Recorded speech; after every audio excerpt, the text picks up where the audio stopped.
Decision है। 16 साल से कम उम्र के बच्चों की कोचिंग बंद, आदेश नहीं मानने पर 1 लाख का जुर्माना, गाइडलाइंस जारी। अरे बाप रे बाप, कोचिंग कोचिंग संचालकों को बड़ा झटका लगने वाला है, बड़ा झटका। क्योंकि अब आपको 16 साल से कम उम्र के बच्चों की कोचिंग बंद, आदेश नहीं मानने पर लगेगा 1 लाख का जुर्माना, गाइडलाइन जारी। जारी हो गई है भाई, गाइडलाइन जारी। यानी अब आप ये नहीं कह सकते हमें पता नहीं था, ठीक है ना। 16 साल के से कम उम्र के स्टूडेंट्स नहीं जा सकेंगे कोचिंग, वरना 1 लाख का जुर्माना, सरकार का बड़ा फैसला। जितने भी कोचिंग संचालक थे इनके लिए एक नकेल कस दी गई और इनके लिए बड़ी मुश्किल का इनको काम हो गया। अब क्या हुआ इसमें, 16 साल से कम उम्र के जो विद्यार्थी हैं उनके लिए कोचिंग बंद कर दी गई है। ये जो कोचिंग संचालक है वो अपने ऐसे विद्यार्थियों को दाखिला नहीं दे पाएंगे, पहली बात। दूसरी बात, अच्छे नंबर ले आएगा आपका बच्चा, अच्छी रैंक आ जाएगी, ये सब कोचिंग संचालक नहीं कर पाएंगे। ऐसे वादे, ये तो अलग हो गया 16 साल वाला, ऐसे वादे 16 से ऊपर वालों के साथ भी नहीं कर पाएंगे, ये वादे उनसे भी नहीं कर पाएंगे, ठीक है ना। अब ये सब क्यों हुआ, ये सब इसलिए हुआ कि कोटा में जो घटनाएं आपने देखी बच्चों की, उसके कारण ये हुआ। जो आत्महत्या की घटनाएं बढ़ रही थी, तमाम सारी जो चीज़ें हो रही थी, इसके कारण ये सब कुछ हुआ। अब क्या, तो अब इसके बहुत सारे मायने हैं, इसको किस एंगल से आप देखोगे। दिशा निर्देश तो बड़े अच्छे हैं, बच्चों के ऊपर जो प्रेशर है, वो प्रेशर क्या कोचिंग संचालकों का है, पहला सवाल, या फिर वो प्रेशर माँ बाप का है। सबसे पहली बात, ये प्रेशर किसका है, किसकी वजह से वो सुसाइड कर रहे हैं। कोचिंग संचालक तो ऐसा बोलेगा नहीं कि प्रेशर में आओ और सुसाइड कर लो, हमने तुम्हारे लिए लोन ले लिया, हम तुम्हारे लिए बर्बाद हो गए, जमीन बिक गई है, वो फलान ठिकान जो ताने मिलते, कोचिंग संचालक तो देता नहीं है। ताने कौन देता है, घर वाले। तो नियम तो घर वालों के लिए बनना चाहिए था। 16 साल से कम उम्र के लिए कर दिया गया, अच्छी बात है। बहुत सारे कोचिंग संचालक इससे बेरोजगार हो जाएंगे। तो रोजगार किसको दिया गया है, अगर कोई बेरोजगार हो रहा है तो रोजगार किसी न किसी को मिला भी होगा। तो ये ऑनलाइन का क्या होगा, ये चलेंगे, ऑनलाइन वाले चालू रहेंगे, इनका क्या होगा, प्रेशर तो इनसे भी बिल्डअप होगा। हाँ, जो सारे बच्चे, जो 12-13 लाख बच्चे एक शहर में इकट्ठे हो रहे थे और वहाँ जो 10-20 बच्चे जो सुसाइड कर रहे थे, तो वो न्यूज़ बन रही थी।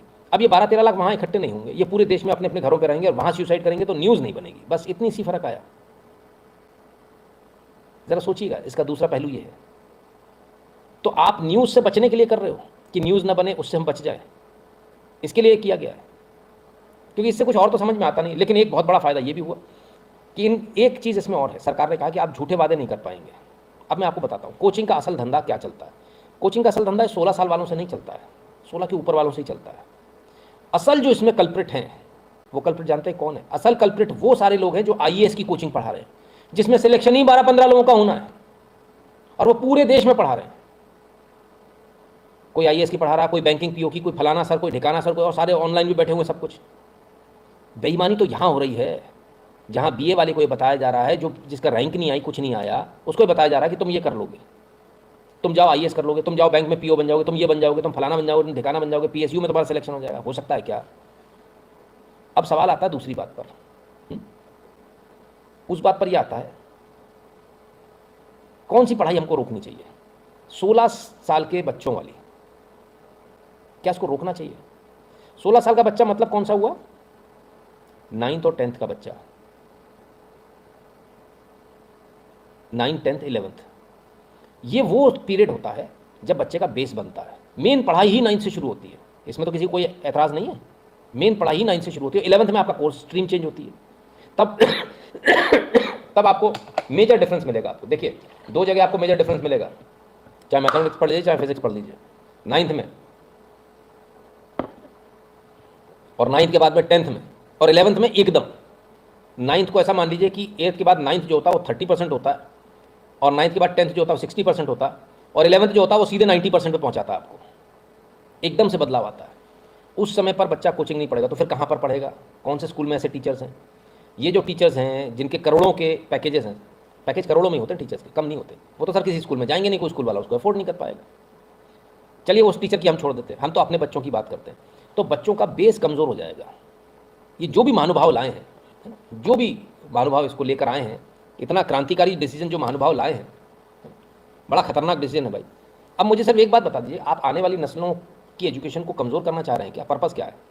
ये समय तो वो था जब बच्चों को और पढ़ाया जाना चाहिए था, लेकिन आप तो उल्टे रिवर्स मोड में आ गए कि नहीं, बच्चों को पढ़ने नहीं देंगे, कोचिंग नहीं जाने देंगे। अच्छी बात है, फिर क्या होगा? क्या इससे बच्चे, आपका भविष्य अच्छा, बच्चे बुद्धू रह जाएंगे, वो नहीं पढ़ पाएंगे उतना जितना उनको पढ़ना। फिर आप किससे कंपैरिजन में आ रहे हो? MIT से और इन सब से आप आ पाओगे? मैं नहीं कहता सर, फॉरेन के लोग बोलते हैं, और मैंने शायद, अगर मुझे याद नहीं मैंने यहाँ दिखाया कि नहीं दिखाया, पर उस बंदे ने ये कहा था, जो फॉरेनर था, कि MIT के बंदे को कोई चीज़ दे दीजिए वो बना नहीं पाएगा, वो सिर्फ कागज़ पे गुड़ा भाग कर पाएगा, और IITian को कोई चीज़ दे दीजिए वो बना कर दे देगा आपको। इतना फ़र्क है IIT में और MIT में। तो हमें इतने ऊपर हम होने के बाद क्या हम इसको नीचे लाएं? जो बच्चा पढ़ने वाला है क्या उसको इसलिए रोक दिया जाना चाहिए कि नहीं तुम अच्छा पढ़ रहे हो तुमको रोक दिया जाए? आखिर इस देश में चल क्या रहा है? पहले मेरिट को डिनाउंस करो, नहीं रिजर्वेशन देंगे, तुमको पढ़ने ही नहीं देंगे, सीटें ही नहीं है तुम्हारे लिए। इसके बाद में कोचिंग्स को बंद कर दो कि नहीं तुमको नहीं पढ़ना है। करेगा क्या ये बच्चा? उसके अंदर जो एनर्जी है, जो एक्टिविटी, जो हाइपर एक्टिव है, वो कहाँ ले जाए? वो कहाँ जाएगा? जो पढ़ने वाला बच्चा, उसको रोक देना क्या ये उचित है? क्या इससे भारत की आने वाली जो नस्ल है वो कमज़ोर नहीं होगी कि आप कोचिंग नहीं पढ़ने दे रहे हो? क्या इससे एक और ज़्यादा डिफॉर्मेशन नहीं आ जाएगा? एक और ज़्यादा एक जो डिस्क्रिमिनेशन है वो नहीं बढ़ जाएगा कि पैसे वाले तो अपने घर पे बुला के पढ़वा लेंगे, 5 पैसे वाले बैठ जाएंगे एक जगह, कहेंगे मार साहब आप तुम्हारे घर आ जाओ, हमारे घर आके पढ़ा दो। घर पे आके पढ़ाने में तो मनाही नहीं है, कोचिंग में ही मनाही है ना, वो ऐसे चल जाएगा, उसमें कौन रोक लेगा? मेरे दोस्त हैं, 5 दोस्त हो गए। तो एजुकेशन की जो अभी जो आपकी फीस जो है 40-50 हज़ार रुपये, वो कहाँ चली जाएगी? 1.5-2 लाख रुपये हो जाएगी। तो इससे काम बन जाएगा क्या? IIT की कोचिंग उसी टाइम से शुरू होती है ना, तो क्या करेगा वो लोग? एब्सोल्युटली जो IIT की जो कोचिंग है, ये लोग कहाँ जाएंगे? फैसला नो डाउट बहुत अच्छा है बच्चों से प्रेशर रिलीज करने का, पर बच्चों पर प्रेशर कोचिंग वालों ने डाला। कोचिंग वाले कनपट्टी पे बंदूक रख के नहीं लाते। मैं खासकर IIT और नीट की बात कर रहा हूँ, जेई और नीट की बात कर रहा हूँ मैं बाकी की बात नहीं कर रहा, बैंकिंग PO इनकी बात नहीं कर रहा हूँ। इनका बच्चा नहीं पढ़ता है। पढ़ता कौन सा बच्चा है? जो बच्चा इस देश में आगे जाके तेजस बनाने वाला है, जो बच्चा अग्नि बनाने वाला है, वो बच्चा पढ़ रहा है। जो बच्चा नए ईजाद करने वाला है, जो हार्ट के या जो वैक्सीन बनाने वाला है भविष्य में जाके, वो बच्चा यहाँ पढ़ेगा इस स्लॉट में। तो क्या हम वो वैक्सीन बनाने वाले बच्चों को खत्म कर दे रहे हैं? हम वो ब्रह्मोस मिसाइल बनाने वाले और तेजस वाले बच्चों को आउट कर देंगे कि नहीं तुम नहीं पढ़ो? अमेरिका में तो कोई रोक नहीं है, वो बच्चे तो पढ़ते जाएंगे। फिर हम कहाँ से लाएंगे? आप कह रहे हो मेक इन इंडिया, आपका तो प्रोजेक्ट ही फेल हो जाएगा। कैसे लाओगे आप इसको? आप कह रहे हो हमारे यहाँ अच्छे से अच्छे लोग होने चाहिए, आप विदेशी कंपनीज को, विदेशी यूनिवर्सिटीज़ को आप यहाँ लेकर आ रहे हो। वो तो कहेंगे आपके माल ही नहीं, कचरा माल है, इसको क्या भरेंगे हम, इसको क्या भर्ती करें, इसको तो कुछ आता ही नहीं है, क्योंकि उसने 9th नहीं पढ़ा, उसने 10th नहीं पढ़ा, उसने 11th नहीं पढ़ा, वो तो मस्ती मार रहा था। भाई पढ़ने वाले बच्चे के लिए NCERT की किताबें खिलौना है, खिलौना यूँ निकालता है ऐसे मुँह जबानी। पढ़ने वाले बच्चा पेपर पेन नहीं उठाता, इसको याद रख लीजिएगा। NCERT किताबों के लिए कोई बच्चा पढ़ने वाला पेपर पेन नहीं उठाता। और अगर आप कहेंगे मैं अपने इसी लाइफ पर कम से कम 100-150 बच्चे से ला दूंगा, सवाल जिसको जो पूछना पूछे NCERT किताब से, बिना पेपर पेन में हाथ लगाए हुए बच्चा जवाब ना दे दे, मेरा नाम बदल देना। तो ऐसे बच्चों के लिए आप क्या करोगे? उनको रोक दोगे? नहीं, आइडिया अच्छा है। प्रेशर उन पर है जिनको पढ़ना नहीं आता, फिर भी उनके माँ बाप भेज रहे हैं। हमको माँ बाप की काउंसलिंग की आवश्यकता। भाई साहब आपके बच्चे के 80%, 60% आ रहे हैं, आप कहाँ जा रहे हो उसको लेके? 90% से ऊपर आ रहे हो तो दिमाग लगाओ। जिसके 50 और 60% आ रहे हैं उसके कहाँ आप पड़े हो चक्कर में? ये तो माँ बाप को सोचना चाहिए ना। ऐसा थोड़ी कहीं जाके कोई मक्का मदीना में जाके आपने मत्था टेक दिया तो सब कुछ हो ही जाएगा, है कि राम मंदिर है, मत्था टेक दिया तो सारे पाप धुल जाएंगे। ऐसा नहीं होने वाला है। ये फैसला सही भी है, गलत भी। सही इसलिए कि एक प्रेशर रिलीज करने का सरकार की नीयत हो सकता है सही हो, लेकिन इससे भारत का नुकसान होगा आने वाले समय में। मुझे ऐसा लगता है कि जो अच्छे, जो पढ़ने वाले बच्चे, जो ब्रिलियंट माइंड है, वो भारत में धीरे से आप उसको रोक रहे हो आगे पढ़ने से। तो मुझे नहीं लगता कि ये सही फैसला है कहीं से। NCERT की बुक्स बकवास है ताकि प्राइवेट बुक्स बिक सके। देखिए NCERT भी अच्छी छाप सकता है, नहीं छापते ना। जाने कौन किसकी किताब लेनी पड़ती है आपको? वही पियर्सन एजुकेशन और फॉरेन राइटर्स की।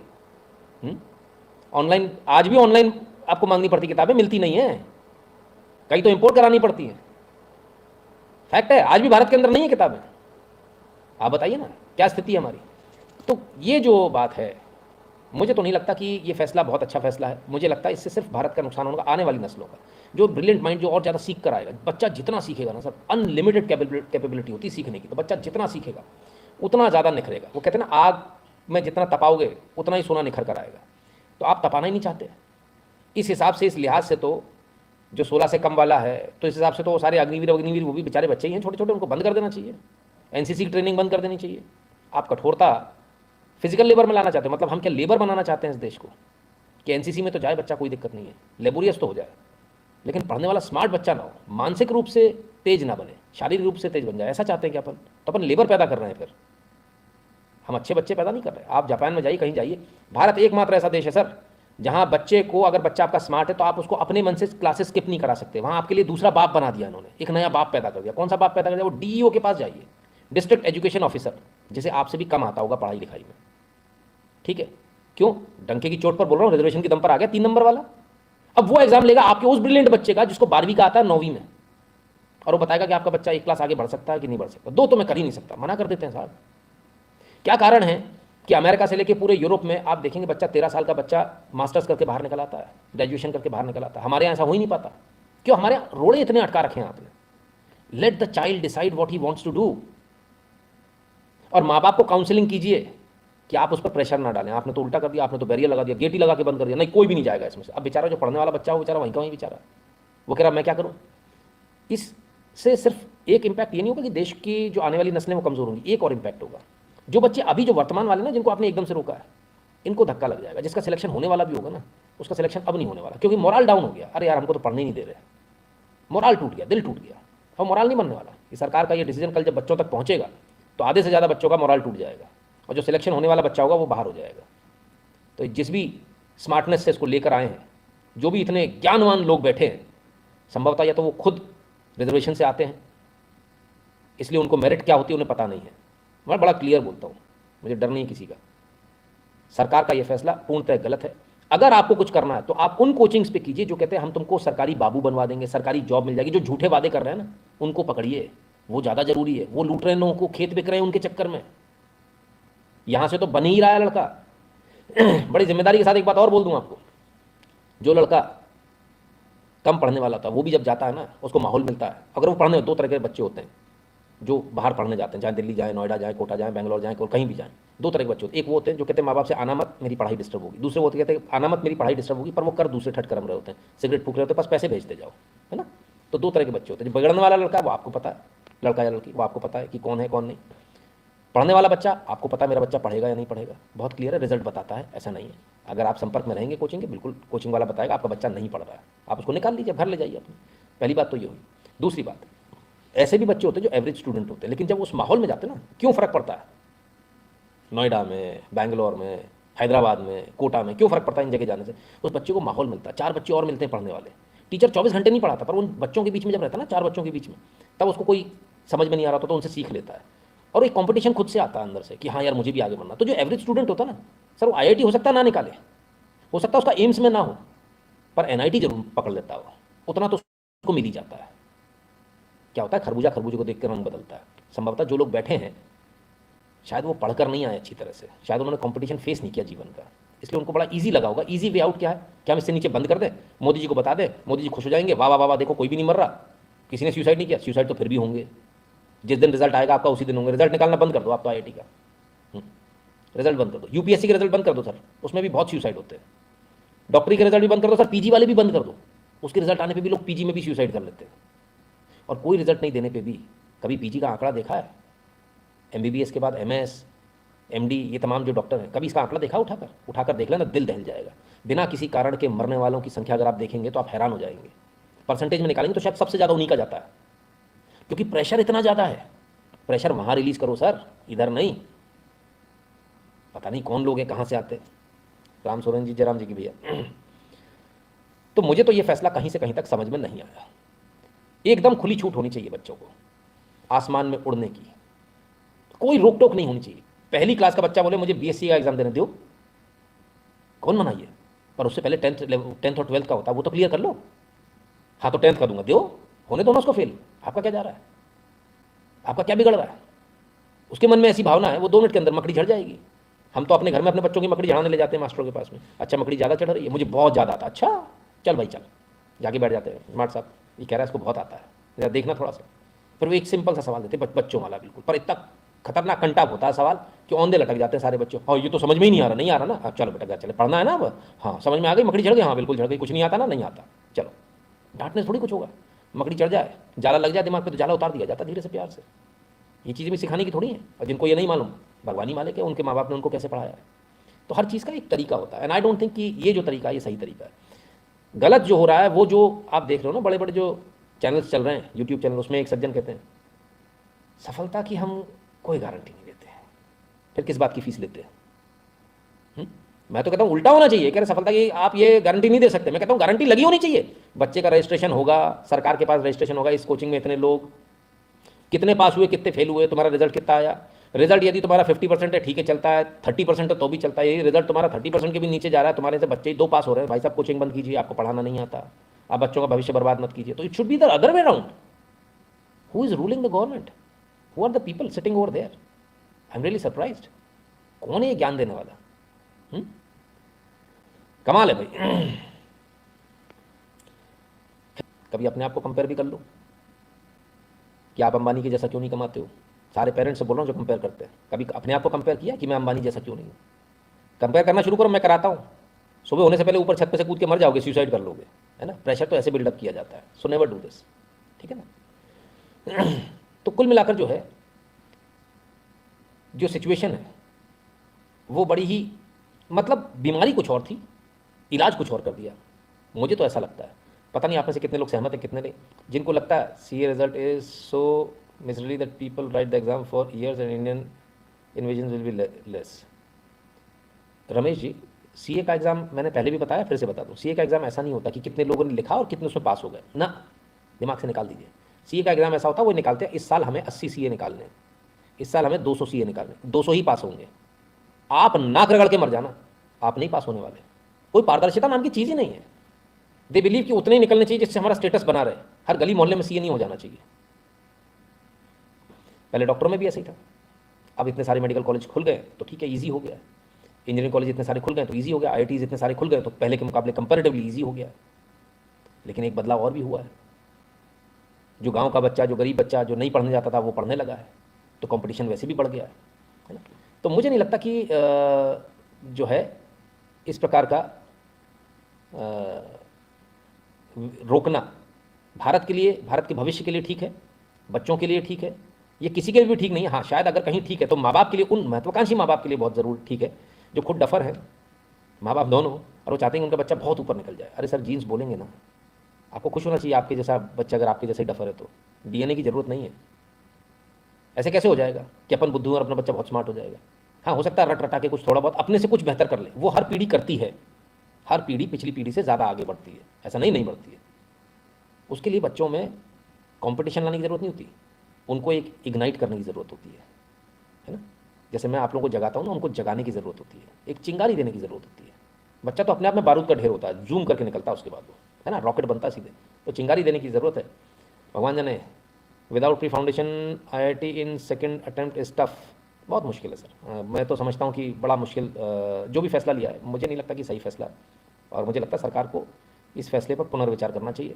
ये फैसला कहीं से भी सही नहीं, क्योंकि अमीरों के लिए तो कुछ फर्क नहीं पड़ने वाला, वो तो अपने घर बुला लेंगे सर मास्टरों को।